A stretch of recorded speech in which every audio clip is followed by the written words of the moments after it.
it was a realization for me that she said, not everyone has to be everything for you. And I sometimes be like, well, this is the closest person to me. So I expect them to understand this. I want to be able to talk about this. Maybe it doesn't work like that.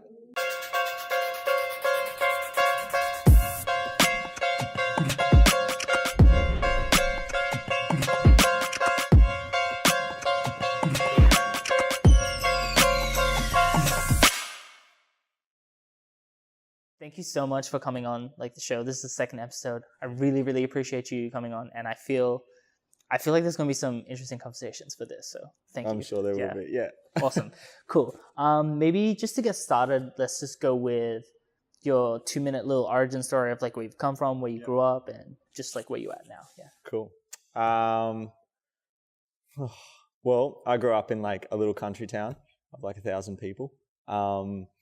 And I was there until maybe 10, and I just did a lot of sport, a lot of outdoor stuff. But my mum was into African dance, belly dance, and country dancing, line dancing. So we always had the influence around the house, and djembes and drums around the house that we used to muck around with. Then I moved to Canberra. I didn't do much dance there. Early on I did more sport. And then I got into breakdance. Tim-O-Matic, actually, it's so funny. He was with a group there, Culture Break, and they came to our school, did a performance. I got into that. So it started once a week boys class for that. And then I joined a dance school, Fresh Funk, which is where I spent all my dancing. It's called Fresh Funk. Fresh Funk. In Tuggeranong. And that there was I did a once a week class. That turned into 2 classes a week. It was just in the afternoon, turned into more and more and more. And then eventually I did trips with them to America. Our studio would go. Oh, damn. And did training. And that's where it was probably 19 that I was just okay, dance is a career. I never actually saw it that you could actually do it as a living. It was a choice. Yep. Yeah. And then meeting people over there Tony Zara and things, I was these people, it's actually their job to do this. So that inspired me when I came back. And then at 21, I moved to Melbourne there was more opportunities and things there. So I spent about 2 years actually doing more contemporary work there with Paul Malik and his company. And then that's where I met Luce. And then Luce and I auditioned for So You Think You Can Dance one year. And after doing the process of that and the top 100 week, we kind of just felt Sydney was where we wanted to be next. There was just a little more I don't know, just bustle there that we wanted to be a part of. Okay. Yeah. So yeah, we moved to Sydney and then been here since. Crazy. Yeah, it's been just over 4 years that we've been living here. Yeah, that's insane. I feel I didn't even know you went to Melbourne and stuff for a couple of years. Okay. Damn. Okay. That's pretty intense already. Traveling and stuff. Do you feel traveling was a big part of just kind of going? Yeah. Yeah. 100%. And I didn't so many people, especially with people coming to full-time and things like that. A lot of people coming into Sydney for dance. I didn't move to Sydney until I was 23. Okay.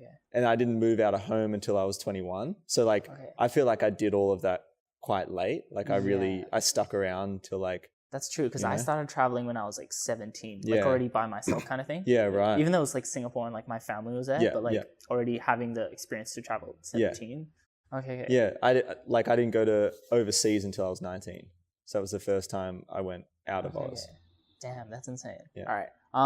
Let's bring it back maybe. What is the town that you grew up in and where is that? It's not in Canberra, right? No. No, it's somewhere else. I grew up in Braidwood. Just before that, I lived in a place called Araluen, which was half an hour from Braidwood on a little peach orchard. Where is exactly this? Braidwood is between Canberra and then Batemans Bay, which is straight out to the east coast. Okay, cool. Yeah, so the trip from Canberra to Batemans Bay is 2 hours or maybe a little bit more, and we were right in the middle of it.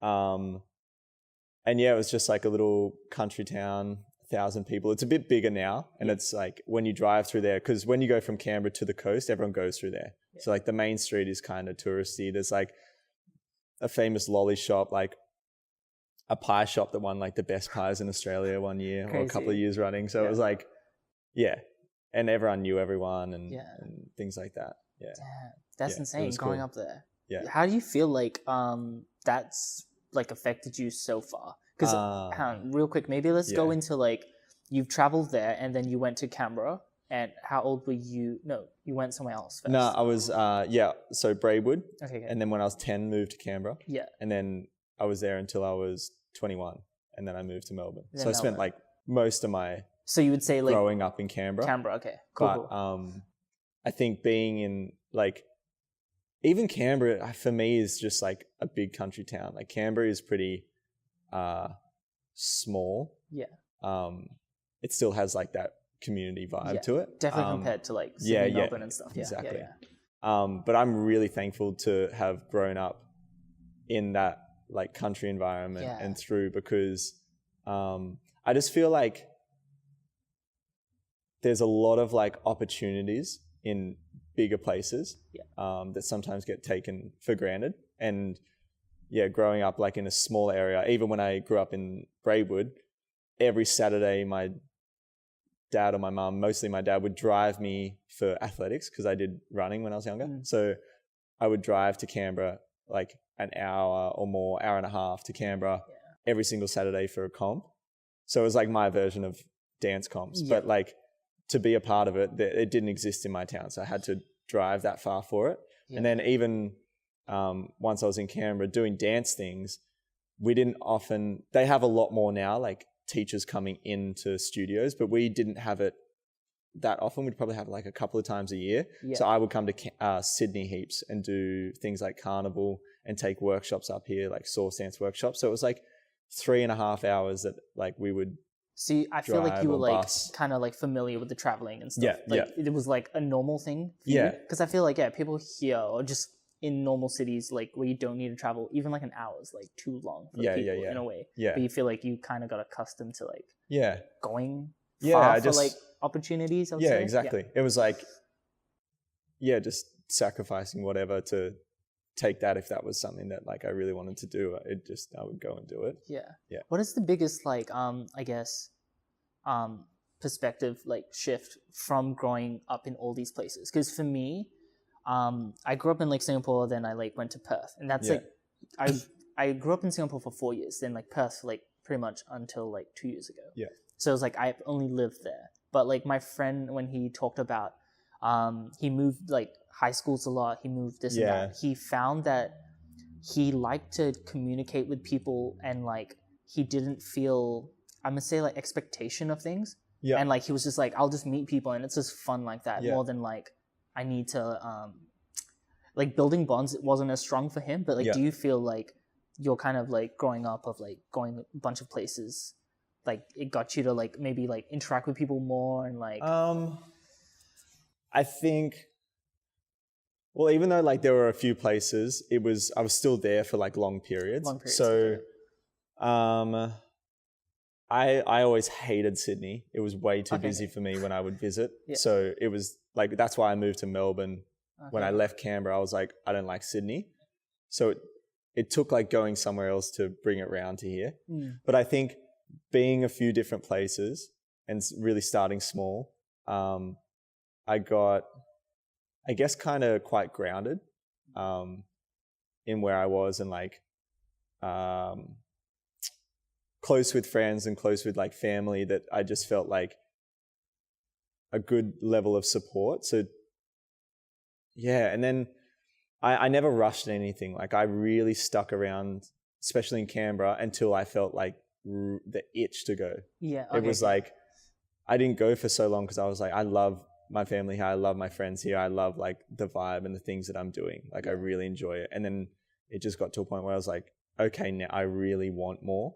And I'm not getting it here, so I have to do the next thing. So I was like excited to go to the next place. The Melbourne time was like the biggest roller coaster of living out of home. That was like that first experience. But it was super necessary. And yeah, the relationships like I built there, I still hold really close to me. Like Melbourne it's more about the friends and there than the actual time or the like dance goals that were made. It's more like the friendships that I've made that's like marks that Melbourne period. But that again, like after going there for a certain extent, I was like, okay, I'm ready for something else, and that's what brought me to Sydney. Awesome. So I kind of came into Sydney being like, I'm ready for something else that I haven't had elsewhere. So it didn't like scare me, or it didn't bother me. I didn't just go like, oh, like damn, I got to move to Sydney, and then just come here and be like, oh, what the hell's going on? Like I came here wanting something. So even when things were like good or shitty or whatever it was, like I was just excited to be in a new environment, because I do like change.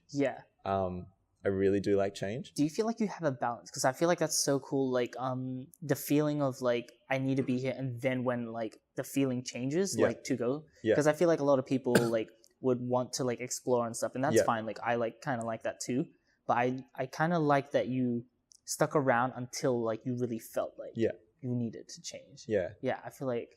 And I think what like Sydney is now, because we've been here 4.5 years. Okay. And where we live right now is so beautiful. Like it's quite far out. I like being away. I like the calm time, so I can come in and take part in everything. Like it was almost last year I said I wanted to live somewhere like the sunny coast, where it's a little more quiet, but have the work and the lifestyle I have being in Sydney. Yeah. And I was like, I don't think I like can do it yet. Yeah. But now we actually live like out of Sydney. It's really quiet, right near the beach, but I'm an hour from the actual city. So I get to be a part of everything that goes on here. And I just think a bit of both. Yeah, that's like the perfect balance. Because I thought like everyone kept asking like, how long are you going to stay in Sydney and things like that. And I was like, I don't know, like I wonder if soon I'm going to go. And maybe a little like a year or so ago, I was thinking like, I don't know if I'm ready for something else. Yeah. But there's something about Sydney, like there's such a good balance of like hustle bustle, like chill lifestyle, like really commercial things that it's like, it seems very job related, other things that feel like really satisfying for the soul, that it's such a good mix that I'm like, okay, Sydney, like if I'm in Oz, Sydney, this is where I am. Yeah. That's so dope that you found like that balance within that. Because even for me, I feel like I'm interested into like here as well, your perspective. But like me growing in Perth, like again, it's like less of like a crazy city life and stuff. So it's a lot more like, I guess, calm. But coming here, I feel like I was like strange. I didn't feel the like hustle and bustle of like the city, but I definitely think that like the balance of understanding, like I can be chill in the city, and then having the opportunities of the city, is like that's the perfect balance. That's the thing. Like I'd rather, because I like doing things. So I like the. You need to be around a bit of that, But like to pick and choose when you are is that's the balance, and that's like the dream. 100%. Crazy. Let's go to like family life growing up and stuff. Maybe just your family, like your parents and stuff. How's that growing up? Even like school, how's that for you? Yeah, good. It was pretty good. Like I didn't really have like a tough childhood. Like our family wasn't like a wealthy family, but our parents like gave us every opportunity we could. Like they were supportive of everything that we did. I grew up doing running and swimming and running. My mum was a swimmer when she was younger. My dad did all sports. He's done like everything in the world.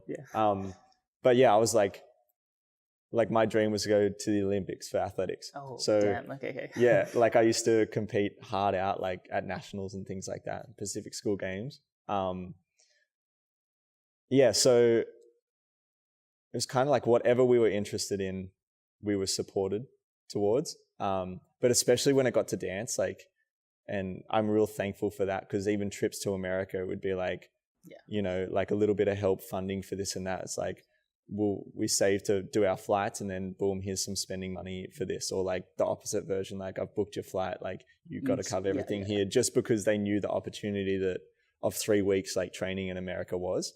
I'm really like, I'm just grateful for the support throughout whatever we did, because I think especially within arts, like it's something that some families don't see as like a potential career or like an actual opportunity of like making a living or like a real job. And I never, like, there was never a discussion of that in our family, that it wasn't a real job. It was always like, if this is what you love, then like pursue it. I love that. So I don't know, the whole supportive parents thing is like, I don't know, it's just such an important like topic, especially the people that don't have it.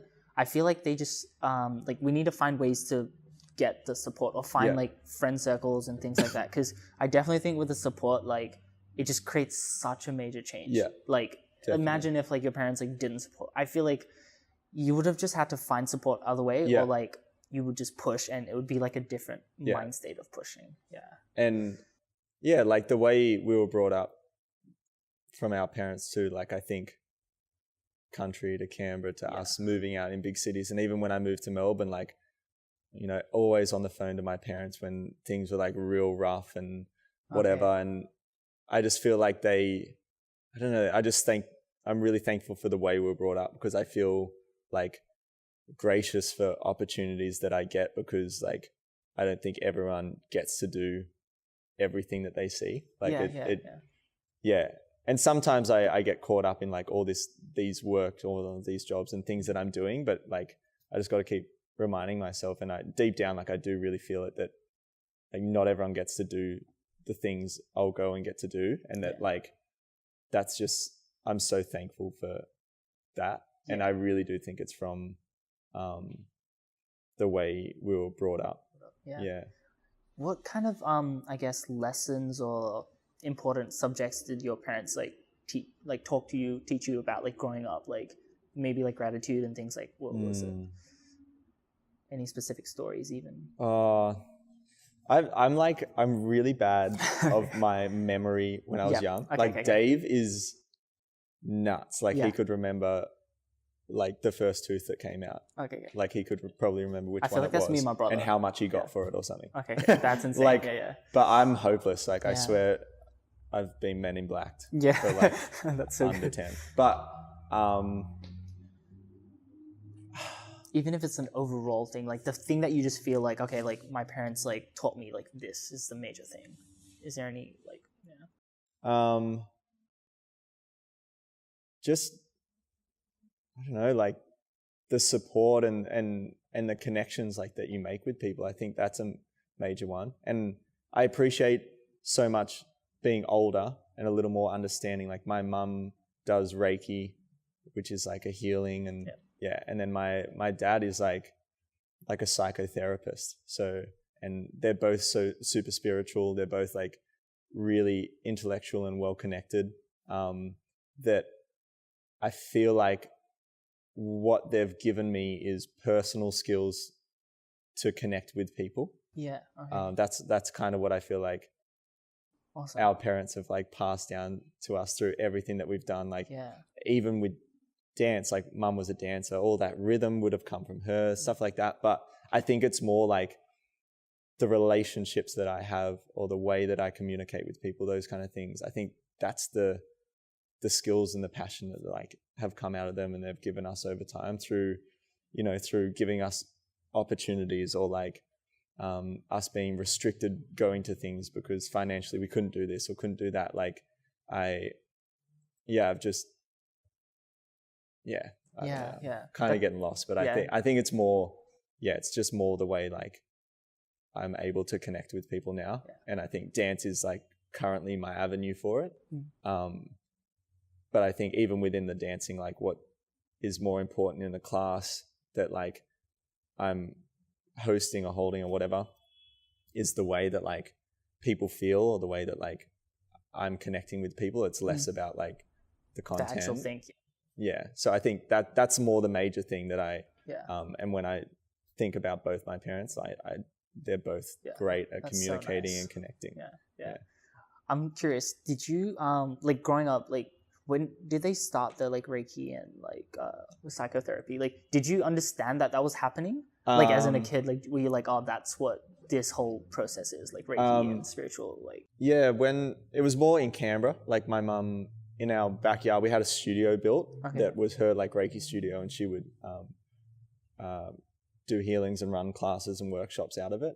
My dad was like my running coach all through, but The person I'm named after, Robert, is after Robert Johnson, and he was like a philosopher, psychologist, and a writer, from America, and that was so that's my godfather, and that was someone that my dad was kind of like his muse.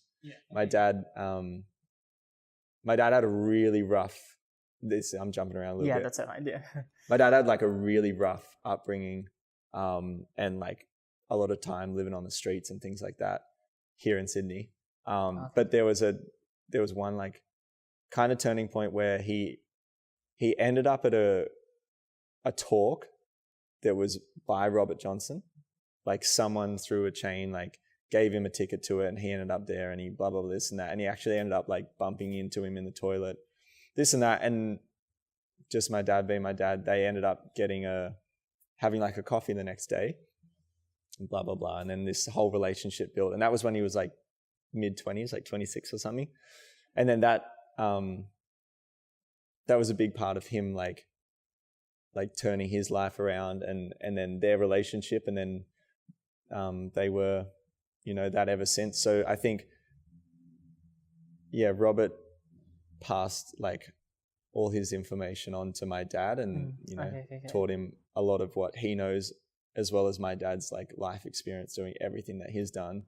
And I get a lot of that conversation from my dad, and we talk a lot like that. So when I was younger, I definitely didn't know that. Like my dad, he had so many books and this and that, but I didn't fully understand that. But I think too, like his journey, even after I left home, like he had a big breakthrough journey and stuff like that. But yeah, I guess it was with my mum. It was more because like we would go and get Reiki in the studio with her weekly or whatever. And I could like physically feel the effects. Like I'd go in there and be really sick, and I'd ask for like a Reiki session, and it would get super intense. Like my sickness would get worse for a couple of hours, and then it would like get better. So but again, like it's like I went to a really hippie school. It was like German founded education. And it like as a kid, I just thought it was like, I was like, oh, what's this lame hippie school? Like blah blah blah. But being older now, I'm like, man, I would send my kids to a school like that, because I just liked the different style of learning. I thought it was more creative. So again, did other kids feel that too? Do you like talk to them and stuff like? It was a mix. It was more like, when you go through like cool teenage years, like everyone wants to be the cool things, but we were like at this hippie school, and like we would paint instead of doing like something. That's great. So I don't know. I think I definitely appreciate it more now than I did when I was at the school. But it also, like, we had small class environments, like really tiny, like 32 an entire year, school grade. And that also built relationships. Like that made me, I don't know, like just value and believe a lot in like friendships and like holding close ones. I kind of jumped around there. That's so fine. No, that's so cool. All right. Let's try to specific topics maybe. Growing up as a kid, you said you did running. Was there any other creative things, any even like non-creative things that you were like into? I was like younger, it was really just outdoor activity, because we lived like with a lot of, well, not on a farm, but we lived like across from an oval. We would like boogie board down stormwater drains. Like it was literally like just nature kids. So anything outdoors was like where I wanted to be. You still feel like that, like that's an important part of like, definitely. And that's why like I need to live out, like I love the engineering and like the shapes of cities and stuff, but like from an artistic point of view, but I really like my soul needs like to be living living needs to be someone else. I can't be in it.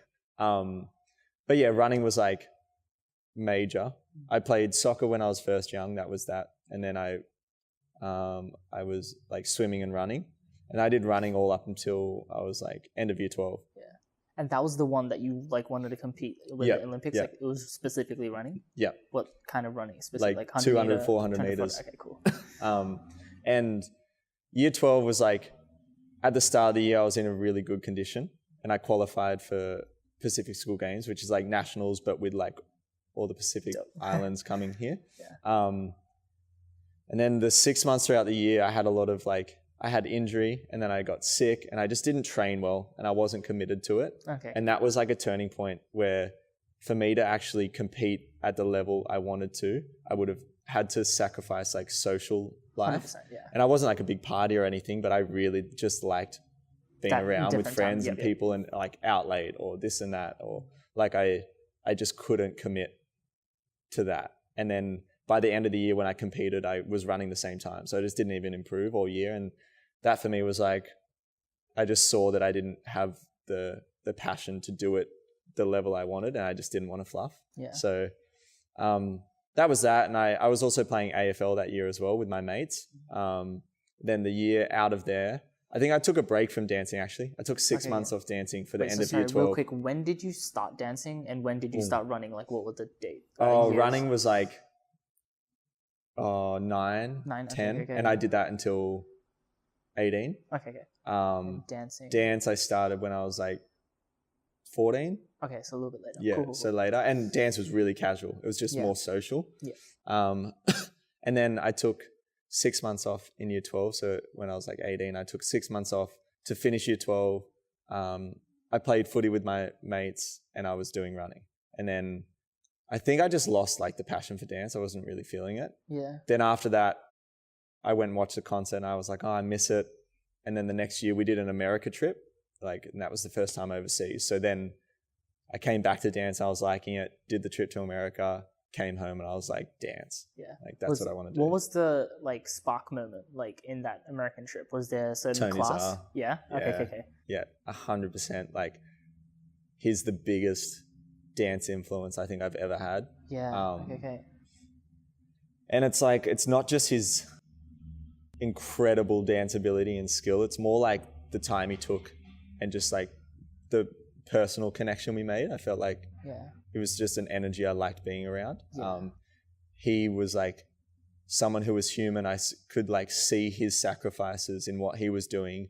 I could see that he was trying to make it in this. He was like I remember this one rehearsal, he came from doing like an audition in the morning to like this, to then he was rehearsing with us and then we had rehearsal at night and he's like, I haven't eaten all day because I've been running here and here. And then it was like, you just assume that they just come in and like it's fun and it's all this. But I was like, damn, like putting in work. Yeah, like, you're putting in all this work and then like even with that, like he didn't lack the energy he gave us in the room. So he would come in and have time to talk, even if it meant like for 20 minutes we didn't start because he was like having a combo. Was this class or was this like specific programs? Both. Okay, it was like we had class with him within our group, but then I did a piece with him for a carnival in LA. So then there was that extra time that was like his actual like teaching and training on us.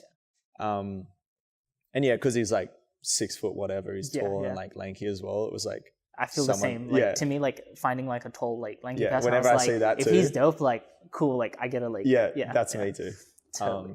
So I think that was a big turning point in that trip. It was more just seeing that dance was a career, and I was like, holy crap, like I want to do this. Do you remember the point of like seeing that and being like, it's a career moment? Like, was it during the performance? It was probably seeing him. It was probably like coming back and reflecting on the trip, like on the way home, just taking it all in and being like, what the hell? Like this exists. Like, and people teaching like that as well. I was inspired by really good teachers, like Tony Zar, Andy J, Jean-Pierre. Yeah. Like there's just people who are not just good at dancing. Like they're freaking insane at dancing, but they actually other aspect, can like articulate the stuff they're doing. And they know how to run a class, like how to help people and are good people. Like it's just the whole package. So I think I was really influenced by that. And to know that people could travel the world or travel around places, make a living out of like dancing and teaching dance. Like, I was like, that's insane. Like how can life be allowed?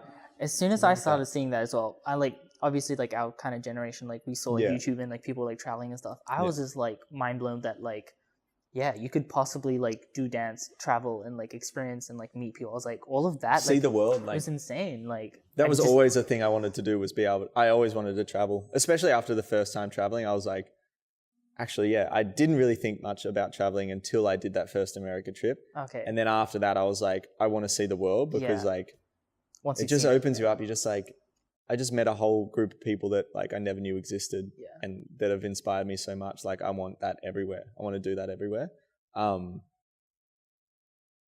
That first moment of traveling. Yeah. I feel like for most people, it kind of just changes it. Yeah. And that's why I just think it's interesting, even you growing up in a certain place and already like, it is traveling, like going to Canada and then traveling to like other places, but like just even being able to see another city. Like for me, even like Singapore and like Perth, like going back and forth, I'm like, there's two different lifestyles. Like how many other lifestyles or how many other like things are there in this world? And, to know that young is cool. Yeah, like, especially. Yeah. I want to get in some interesting stuff with you. Let's go with dance stuff. Yeah. Like, let's just like, I guess, get into that. What was important for dance when you started like seeing it as a career? What was the thing that you were aiming for? What was like the start of that journey? Like, were you pushing to be like the backup dancer, teacher? Like, what was it? Yeah. I think more teaching, because I was in Canberra and I was already teaching before that America trip, like teaching a junior boys class or like a one-off this and that, couple of classes a week, and then like an open class. And I really liked choreographing, not necessarily stage pieces, but just like class choreo. I liked making up routines. So I think I was very inspired to be a teacher. That's what like America showed me a lot of, less the backup dancer thing. And then I just wanted to be like good at dancing. Like, I wanted to just be good at moving and do different things. And then going to Melbourne was to do more. Like, I felt like there wasn't anything more for me in Canberra. Like, I didn't have the passion to open a studio or like run a program or those things. So I guess I wanted to be a dancer. Like, I really was following that at the same time. Moved to Melbourne. I did a lot of contemporary shows there. And that gave me like a lot of dancing and stage experience. And then at the same time I was teaching, like I was making most of my income and my earnings, like my living was from teaching. I didn't do many gigs there that like paid things. Like, you know, some of the contemporary shows I did would be like profit share or whatever, and blah, blah, blah. Some things were really good. Like, I did a government funded show that was like the best pay I'd ever got at that time. And then, I satisfied that urge. And then coming to Sydney was more like, I wanted to do commercial work. I wanted to do like X Factors, The Voice. I wanted to like back up. I wanted to be that commercial dancer. So that was why I came to Sydney. That was like a big drive. And then I came here and I didn't do that much of it. I actually ended up doing more teaching. But it like made me fall in love again with teaching, because Sydney like exposed me as someone that had something to offer that like people wanted to learn from. So I feel like the reason I get to travel, or the reason that really started, was because I came to Sydney and I like built a name through like meeting people here and like exposing myself here. I built a name that allowed me to work everywhere else. So went back to teaching. Okay, crazy. What would you say the difference is now, like in terms of if you're pushing for now? Because like you said, you've like kind of satisfied each sort of thing and then led you back to teaching.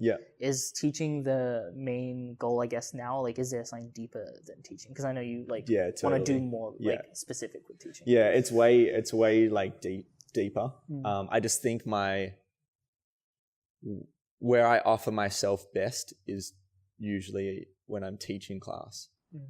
And like class environment. I love that space. I like being in class when they're like with good teachers. And people who are like, whoever's at the front of the room, like know that the people in the room, like that's who you're there for. And that's like your responsibility is them, like for them to get something from you. Like, some people might want to be in the room because like they've had a shit week and they just need to dance. And they don't like, they might not even listen to corrections and they got to dance. Other people are in there because they're like, I want to learn this. I want to get better at this. And then there's like the full spectrum of things. Yeah. So there's always like range in the room, and it's like it's really hard to cater an environment that can be there for everyone. Yeah. But I think that like just understanding like that your role at the front of the room is not about you, like it's about who's in the room. So I think like what I offer best is generally in that environment, like for people through my dancing. But I don't know, like the purpose for it all now seems way deeper. Like it's the last couple of years really, like especially with Loose, like been doing so much work in connecting with people and using dance as like a healing tool, a way to communicate, like a way to express everything that's like way deeper than what the movement actually is. Yeah. And that feels like my purpose now. Yeah. I want to like help people. 100%. Yeah. I feel like maybe let's go into that a little bit more of, how would I say this? Like, what were the like moments and steps in order to get to like understanding there's like this side of dance and teaching and all that? And like if you like had to like really bring value to people and just like if they were like, oh, how do I find that out? And like how do I get to like that point of like, oh, there's like teaching in that different way instead of like just teaching as like normal. Yeah. What were big moments? Well, Loose put a show on. Erica Sobel was someone that like was the first time I experienced. I feel like I always dance with emotion. Yeah. Like from whenever I dance, because that's just like who I am. Yeah. Whether it was like joyful or like a bit ragey or whatever. Like I was never someone that was like a character performer. I always performed like, because like I could feel that. But yeah, Erica Sobel was the first like exposure to this raw ass dancing to like beautiful acoustic music that like I would cry in every single class, and like sometimes I just wouldn't even know why. Like I'd just be like, I'm a mess. Like I don't know why. And then, so I guess that, and even Luce like says that too, like that was her first kind of person that exposed dance as that. So that for me just like really showed like what dance is expressively. But then, Luce did a show in 2014 that was like dedicated to her mum. She was creating the show for her mum when her mum was sick. But then she was planning to do it, and then her mum passed, and Luce was like, I want to do it in dedication to her as like a celebration of her life. Yeah. And that was freaking powerful. Like the cast was so beautiful. Like Sella was in it, like Sella, Andy, Sammy, Alice, Neil, like that. And even Lucy's sister Kiara was in it. Like she doesn't really dance much anymore, but she was dancing then. And anyway, like that was like we were doing all this cool dancing. It was really great. Like all this awesome music, performing for people. But I was like, the overall thing is way bigger than that. So that was like maybe the first thing that resonated as like, it's way bigger. Like the people who would come and see would be like a mess or like connect for certain things. And you would just be like, this is the impact. Like this is the change that you can have for people. Like people who hadn't dealt with their loss of things or whatever, like were able to deal with it through the show. And I was like, that's more special than like, like people leave a room knowing how they felt. They might not remember the song choice or the content or what you wore or like the move that they liked, but they were like, I'll forever remember how I felt. The feeling. Yeah. So that was a big moment. And then I would say there's been a lot of people throughout, but meeting Larkin and Chris, Larkin Point and Chris Martin at ADC a couple of years ago, I was like, I almost wanted to quit dance prior to going to that camp. At the end of 2015, I just felt like a sponge, like squeezed and ripped and just. I actually felt the same way in 2015 as well. Like going to. Was that your first year here? No, I was here 2017. Yeah. But like when I went to. Oh yes. In 2015, when I went, is it 15? Do you say? Yeah. Okay, yeah. I just went to Summer Jam feeling like I wanted to quit as well. Yeah. And then like just having the experience of like certain people. And just brought it back. Yeah, it's just crazy that like, I guess in a way like even what Lucy did, like having a event can change so much. And I felt the same thing with Summer Jam, and I'm assuming the same with ADC. Like the event, someone creating something like that like just changes. Yeah, it literally people. Yeah. And I was teaching on it. It was the worst feeling. I went to ADC being like, I hadn't danced in 2 weeks. I was not even listening to music. And I taught routines from the year. Like I didn't make things new for it, but I was just so uninspired to create, and I didn't know what to do. First day at ADC, I wasn't teaching. Like I was just I took all the classes, and I was like I'm back. Like it just inspired me beyond. And it was more the people. Like it was the energy. It was like everything special. And also realizing like that was a big realization that everyone goes through that stuff. Like even the big dogs, like everyone, like everyone goes through the ruts and the like the down times, and just the way like we communicated and shared in the rooms, like brought it all back for me. And I was like, I mean, I've had up and down since, but I haven't had anything like that since. Yeah. If you don't mind me asking, like, what kind of like hardships have you had through like, pursuing dance and stuff? Because I know like a lot of people, feel like it's hard to like make this a career and this and that. Like, it's what are real the hard. biggest stuff? I feel like I've been really lucky in that I've never like, apart from that time, I've never wanted to just like throw in the towel and not do it. Okay. But the hardest thing was just financially. Okay. And it's still like, it is in that it's just hard to create consistent work, consistent income through this arts thing. And I always felt like, until now, like starting Luce and I creating our own work and like actually creating our own opportunities that we build and we like direct and run, that has an income as well. Before then it was like I had to be someone that was wanted. Yeah.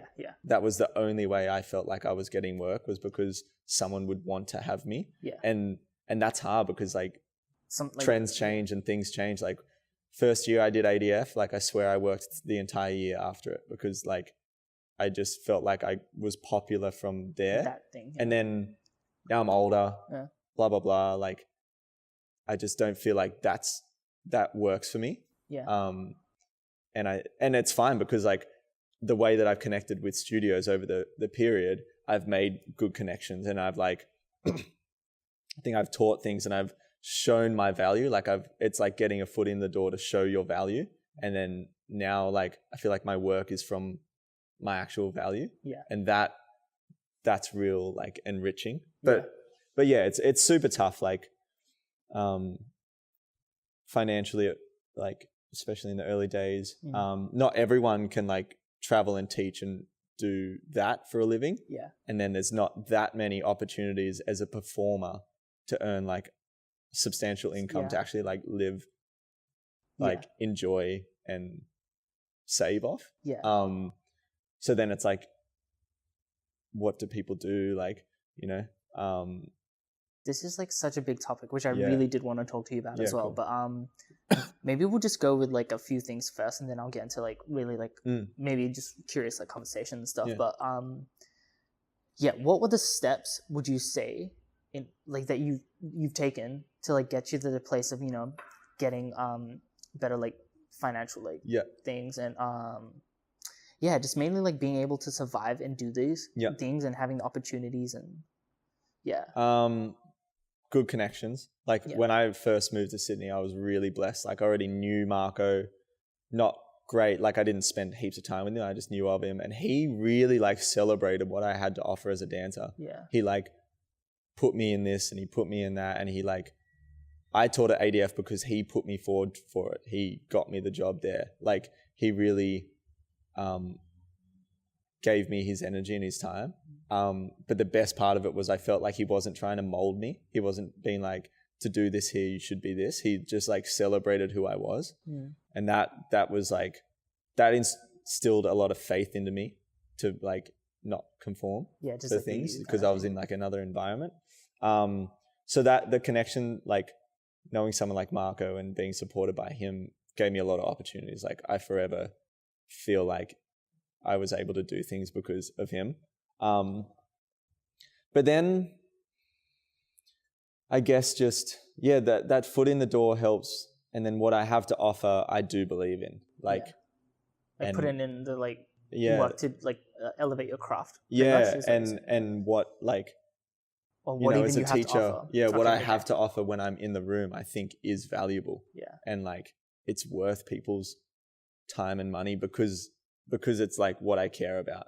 What do you feel of the balance of like, because the thing is like, I feel like now, like there's so many amazing dancers because just people are just, I don't like, it's just nuts. It's crazy. And like the younger, like bro, if you saw me dancing when I was 19, I looked like hopeless. It's crazy. Like the amount of hopeless. 15s like are like that crazy already. But I totally feel that. But like, what do you feel the difference is? Because I think a lot of people can like have things to offer in terms of like technicality and like the physicality of dance. But how much did you work on the other side of like actually having a different thing to offer? Like, and this will go back to Marco. Okay. I learned a lot of business skills from him. Awesome. Yeah. And the business stuff, like, I mean, I worked a public service job, like an office job. I was a recruitment officer for the government in Canberra for a year. And that even taught me a lot of like contact skills and like the way to communicate through email and like with a lot of different people and even processes of like people's paperwork, deadlines, time, like those things. I feel like I have a lot of skills from that environment. I love numbers and I really do I like the business element of things. Like it gets me excited. I'm starting to as well. Yeah. So I learned a lot of that and that went hand in hand with being able to get me work. Cause like I was like, there were times where even Lucy and I, we traveled from Sydney to Queensland before we went overseas when we were first here. And I probably emailed like 40 schools, like reaching out and got 3 workshops or whatever. And it's like people would never see like the behind the scenes to like just get a couple of gigs. So it was a lot of that. Even like I would ask people, like I might email Marco a proposition for something. I'd be like, oh, what do you think of this? And he'd be like, the wording's not good. Like you should do it like this, blah, blah, blah. And then like learning those kind of skills, I think is what people lack in terms of being able to get themselves work. Yeah. It's like you can only sit around and wait for so long because like you said, there's a lot of talent out there. And it's like, if you don't have the skills to organize around that as well, then you're only going to get like a certain element of stuff. But then, sorry, continue. No, I was just going to say, and then starting to generate like your own ideas, like what you're doing now, going like, okay, I've been getting this. Cool. Like what do I actually, like what's the next thing I want to do with my skill, or what's the next thing I want to do with this? Because like now I seem to have this platform. Okay. What more can I do to build myself? But like, what more can I do to push further and to like give more back, like to reign over. But Luce is someone that like I can procrastinate so hard and she can be like a workaholic and she's both, like she's such a good balance, but she has like incredible skills in all of that stuff. Like, so she as well is someone that like has helped round me as a person and like create opportunities for us. Like, she does. Do you feel like being surrounded by like Lucy and like Marco and things? Is it like the surrounding yourself that like gives you the tools? 100%. Yeah. It's like the team. It's the team that, and that I had the biggest realization of that this year. I was looking around and I was like, because I feel that's going to go on a tangent. I just think, it really is like, it's not an individual thing. Like nothing is nothing is like a solo effort. Like I find there's that so always crazy that you said a team. Yeah. But like it's like friends. Yeah. Because I don't know, yes. like how fucking lucky. That is legit. Like I don't know. I just find that so interesting because when people say build a team, even for me, I'm just like having like a moment right now. Yeah. But like when I say build a team, I feel like I need to build it like that does the things and it's there. But it's like a team is like your friends and family also. Like I don't know. Definitely. They don't need to be around. And like, you know, maybe just building a team as in like a little outside network more than like right next to you all the time. Yeah. And like a support network. Yeah. Like, and this, like, I reference Marco all the time, but I've just had the best chats with him. And he's like, I think he's such an incredible business person. Mm. I think he also has like such a great soul. And I think I love his mix. Yeah. Because he just talks real to me. And having people who are honest to you, I think is really important. And it might sound crazy, but I don't think a lot of people are. Like, like I don't trust everything that's written under being like flame emojis, all these things, being like, fuck, that's sick. Like so dope. Like everyone's so dope. Yeah. It's like, I want to hear like a valued opinion. And I feel like I get that from certain people. And that's another thing that Lucy said to me recently. We were having like a talk about something and she was kind of just saying like, it was a realization for me that she said, not everyone has to be everything for you. And I sometimes be like, well, this is the closest person to me. So I expect them to understand this. I want to be able to talk about this. Maybe it doesn't work like that. So it's like, okay, cool. I have my people that I can talk to about business and money who don't get weird and don't judge me or don't get offended. And then that's that. And then it's like, and then I have my people that I talk to about this, because they don't like that or whatever it is. And it's like, I'm starting to realize that as well. But yeah, it's definitely like the people around you that create that spiral that goes up. Yeah.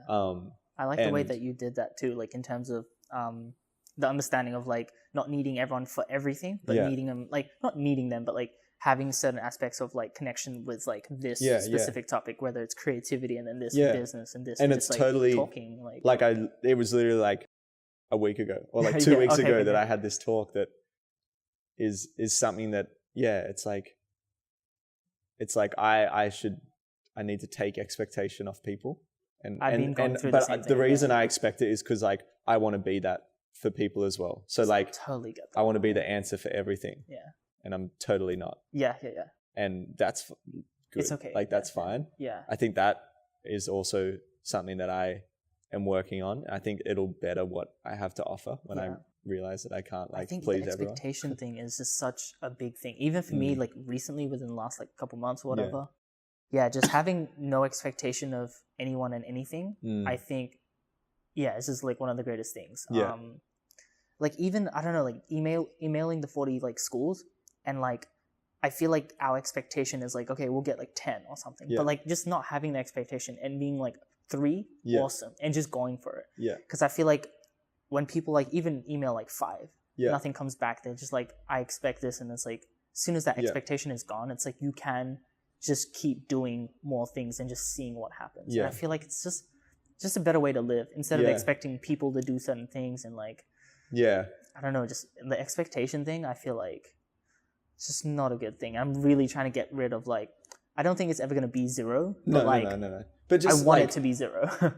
Being aware of it. Like I still get caught sometimes. Like it'd be the same thing. Like you can take things so personally and like I run Unite, like a workshop in Canberra, and I think, and Luce and I put it on, it was something I wanted to do and we've worked as a team to put this on. And it's happened the last 3 years. First 2 years were single days and then this year it was 2 days. And there's so many dancers there. And it was like, it's so hard to get numbers to things. And I just think like, my one is I'm always going to have people on it that I think offer value. Like I'm not going to do hype to pull numbers. Like I'm going to do what's best that I feel for the community. And anyway, like at times I just feel like I'm begging for people to come, but I also have to understand like other people have things on, like studios have commitments, like people like don't have the money all the time for these things, and it's like all of that is okay.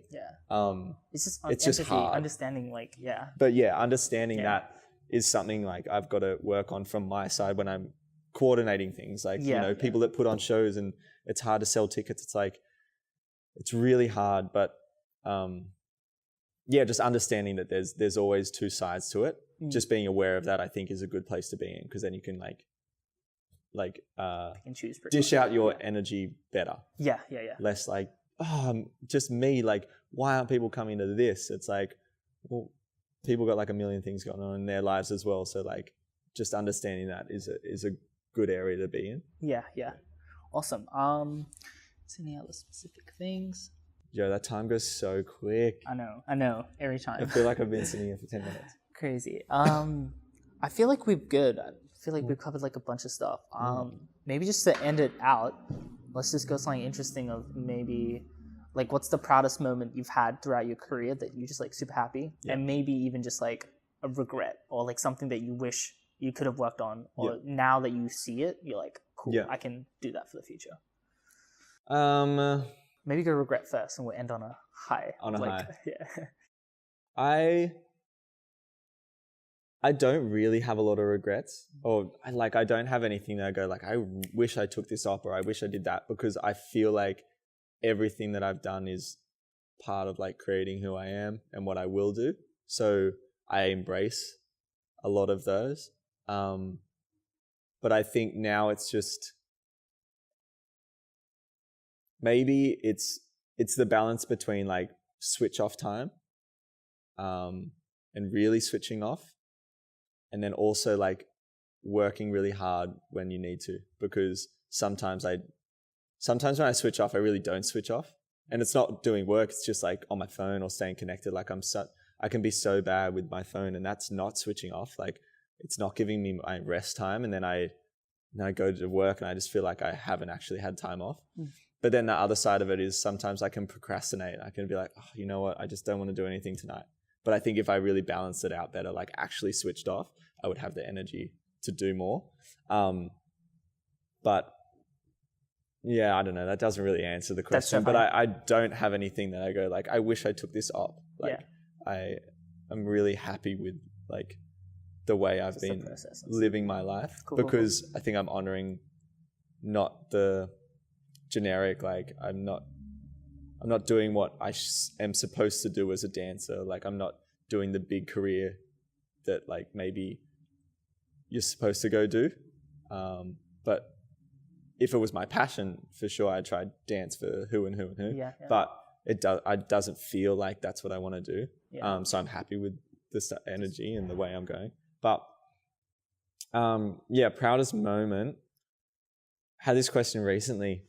Talking with someone, and it was really hard to pinpoint one. But I did say, I kind of said my development week that you came and filmed at, because I just feel like that was the most purposeful thing for like me and for everyone there. Like I left that being like, this is what like it should be.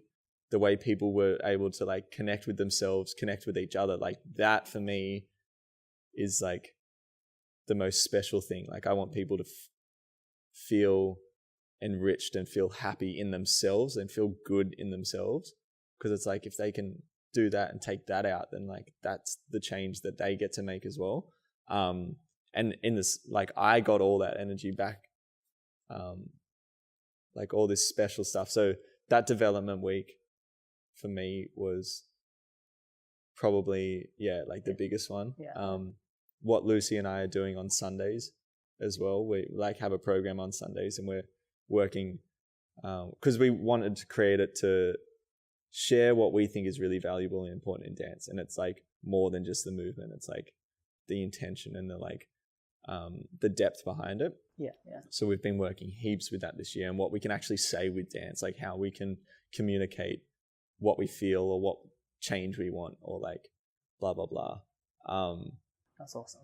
And then there's one job that I freaking loved, and it was the Vera Blue clip. We went to Queenstown. Marco choreographed and directed it, and then me and Morgan Choice were the dancers. And that was just like, Queenstown's like the most surreal place I've ever flown into, ever like seen in my life so far. And that was just like the most beautiful few days in the middle period of like a crazy month. It was like September last year. And that for me was, I never do video clips. Like I'm not the guy that's like dancing in a video clip for an artist. I like just don't, I've never really done much of it. So to be like the only guy out of two selected to do more contemporary movement and go out and dance in nature in Queenstown was like epic. Yeah. So I think that's my favorite like job. Yeah. Awesome. But then, you know, Dream Dance Company, like every year that to be able to perform as artists, like not behind people, just as a show, like to, you know, and travel the world like that. I don't know. There's just a million things. There really is. But yeah. I don't Crazy. Awesome.